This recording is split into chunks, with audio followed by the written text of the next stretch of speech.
one. What in the depths of these? You wonder, looking at the unusual dredge slingers. Nobody knows. Without warning, a deranged and half-dead slag stumbles out of brush, throwing itself upon the yokes attached to the treasure cart.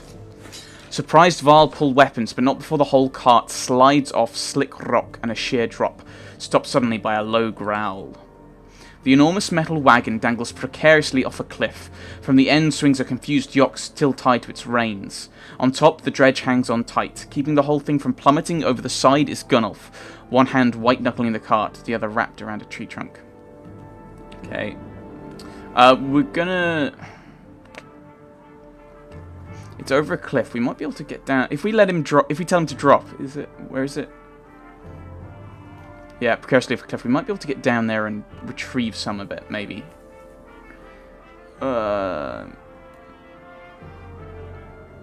Depends how heavy it is. We'll try to help Gunnulf.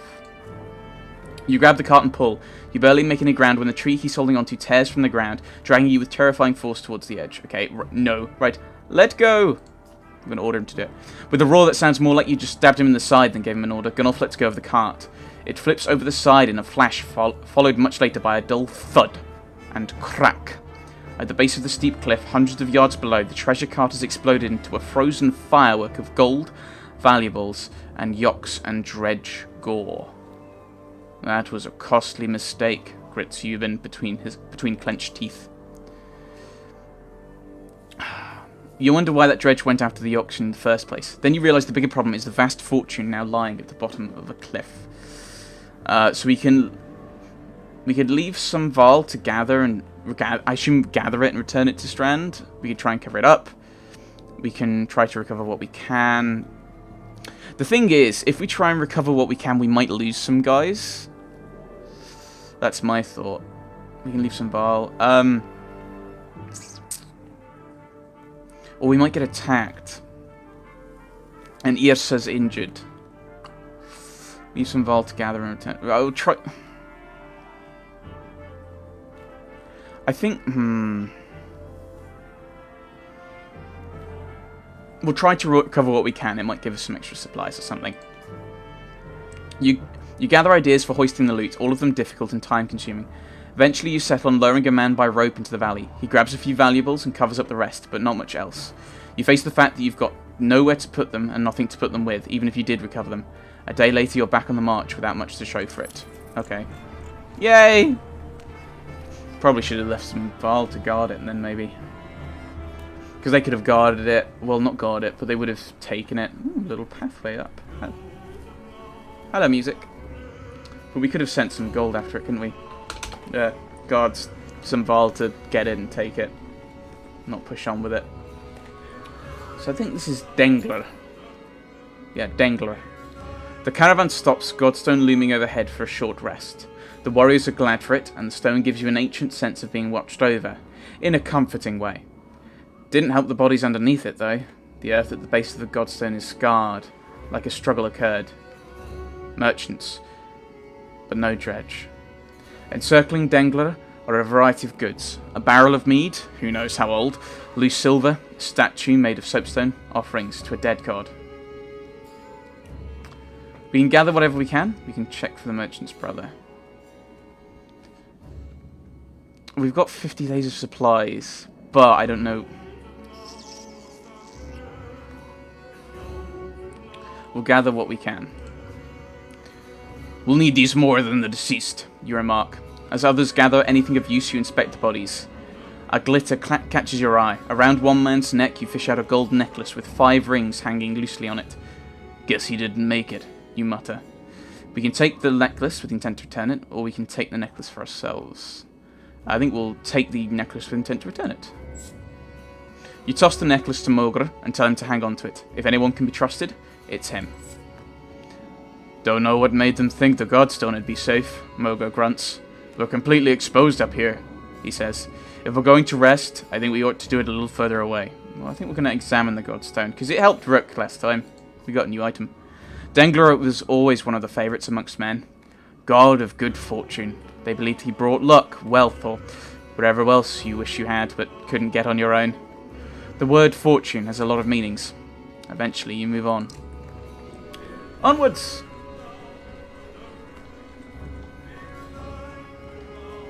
I wonder if Irsa's now healthy because we took a day trying to recover the treasure. Maybe that's allowed her to, you know, no longer be injured. We have a lot of renown, so I think we'll camp and look at our heroes. We've got great morale, so I don't think we need to worry about resting though. Right, Hakon. Promote. You've been waiting for a while, haven't you? So we'll put your strength up, and we'll put your break up, so you can do more damage. We can promote. How much is it going to cost to promote you? Yeah, we'll promote you, I think. And we'll put up your exertion, maybe. Well, put up strength, certainly. We'll put up his willpower, because then we can... Oh, right, so this is his maximum level. I'm guessing rank 5 is maximum level.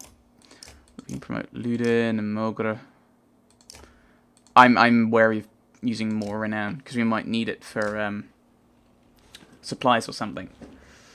We don't want to rest, we can just push on.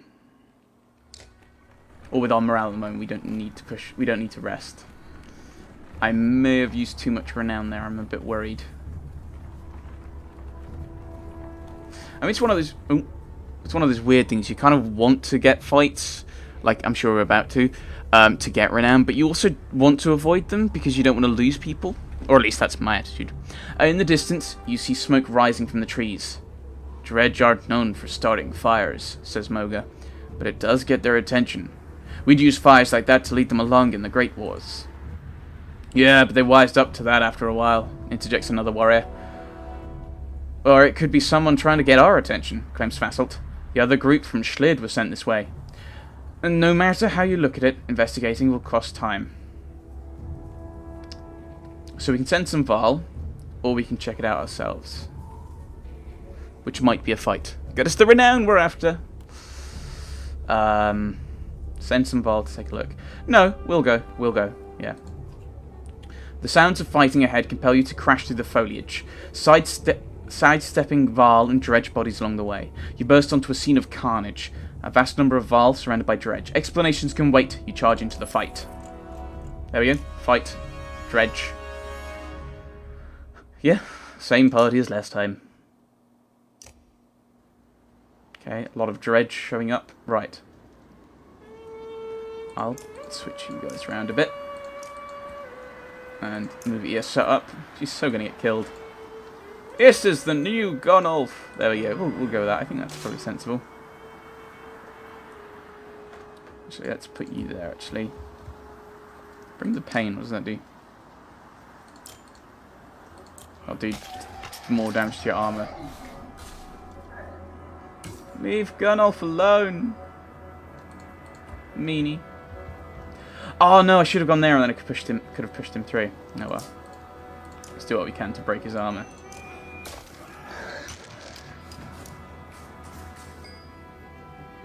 I can't target anyone with Hakon, too far away. So we'll move to there. We'll get up as close as we can without using too much willpower. Can't target anyone.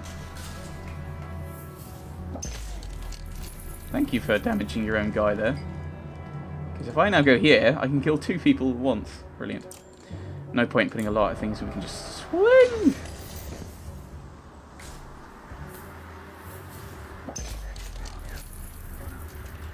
You're just doing more damage to your own guys. Move you over here then, because they seem to be more central.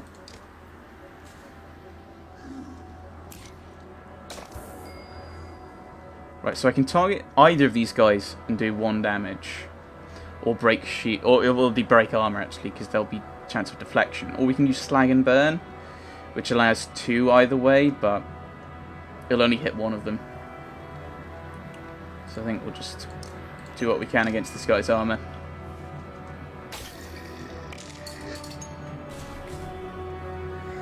Oh, you're not gonna push people away? Oh, I'm sad. Bring the pain! Yeah! Chip away at armors. Yes, chip away at armors. Well done, words. You can word. Word. Actually, I don't need to chip away it. I don't need to attack him, because Hakon can deal with him. So I think you're going to do 9 damage to him and 8 damage to him. So if I do 2 damage to you, Gunnulf should be able to come in and kill you. Thank you for not moving. It's very nice of you. Because now I can just kill you.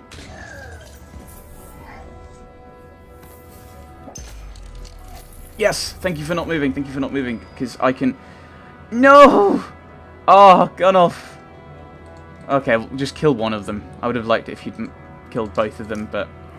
I wouldn't even kill both of them with Gunnulf. I would have maybe done 1 damage. Oh! Of course, with his special ability, I could have finished them. I could have killed them both. Ah. Kill him. There we go.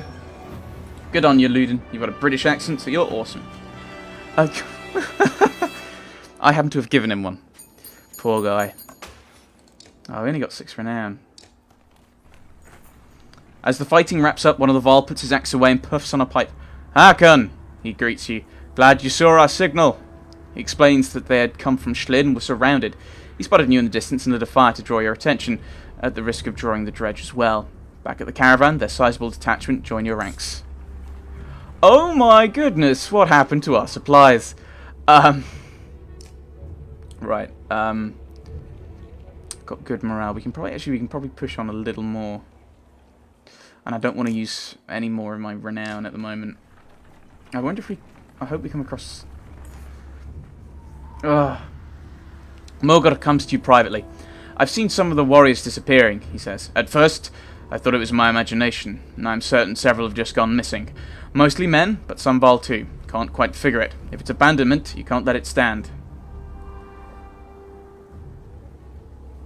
Demand answers personally, make an example of a few.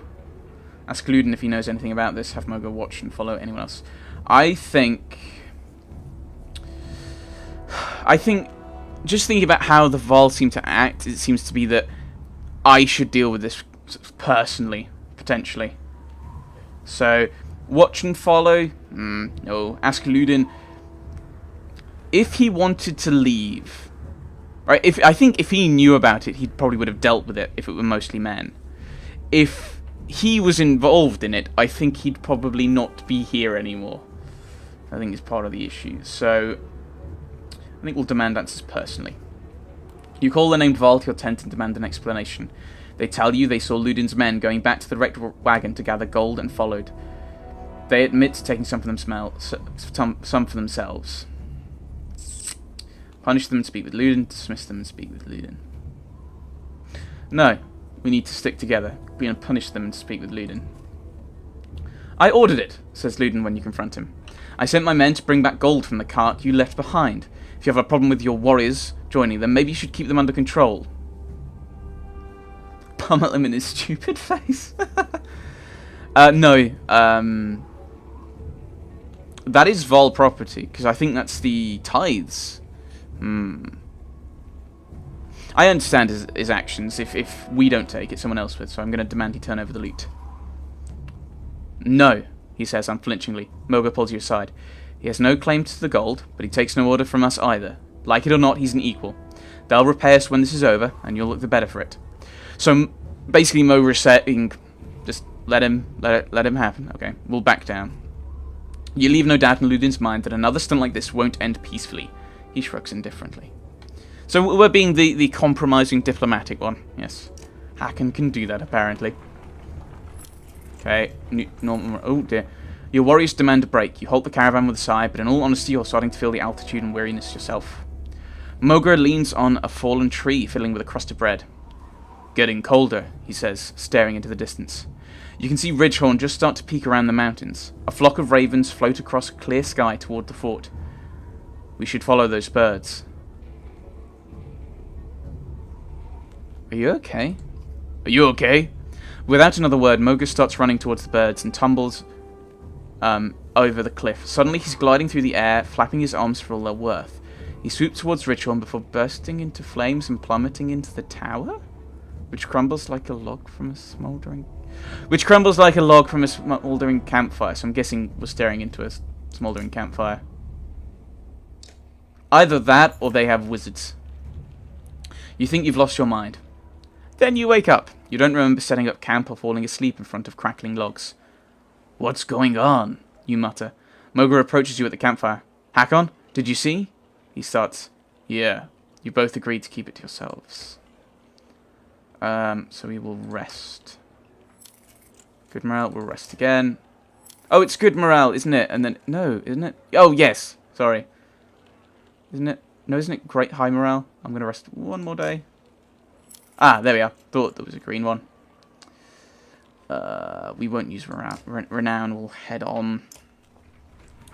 I probably could upgrade characters. I can't remember if Renown is constant throughout all the chapters, so we'll take this Renown with us into the next section. I can't remember. I'm sure you've seen them, Mogra says, but we're being followed. Dredge have been on our asses since we left the Godstone. Lots of them. I'm sure there's plenty in front of us too, but we're just half a day out from Thickwoods. We might lose them there. No, stop and get everyone. No, we'll lose them. We'll lose them. The Vol don't enjoy shuffling through the undergrowth, but the Dredge hate it even more. Most stop at the edge of the forest, and the ones who follow are picked off without much effort. They begin to creep around the tree line, and you hope you can outpace them to the other side. While I'd like Renown, and you get that from fighting, if I can avoid losing people, that is a good thing. We're losing morale again. Deep inside the woods, you get the distinct sense that Dredge have more or less surrounded you, and in great numbers. Their dark shapes create unsettling patterns as they slide between the trees in every direction. You call Mogra around. Any ideas, Mogra? Yeah, pray to whatever god you like. There's more of them waiting on the other side of the woods than we've seen so far. We may be seriously outnumbered, especially if we wait. Yrsa appears unexpectedly. What if, she says, patting her arrows knowingly, you could set part of the woods on fire to draw their attention while you escape, or try to draw them into a trap. Was this your idea? You ask. She shrugs innocently. Lure them into the woods without the fire. Create a forest fire. Right, wait and see if they disperse.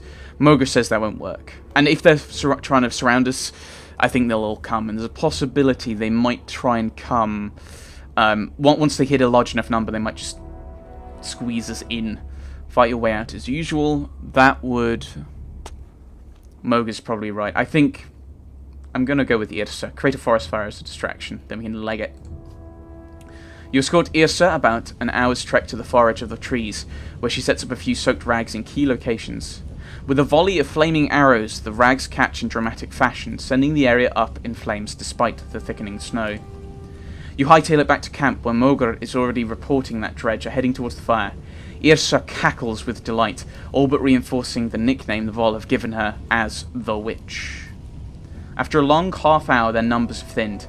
We better get out of here before that really spreads, suggests Mogra. You break through the trees and plough into the Dredge who remained behind, hoping to cut through them before the others notice.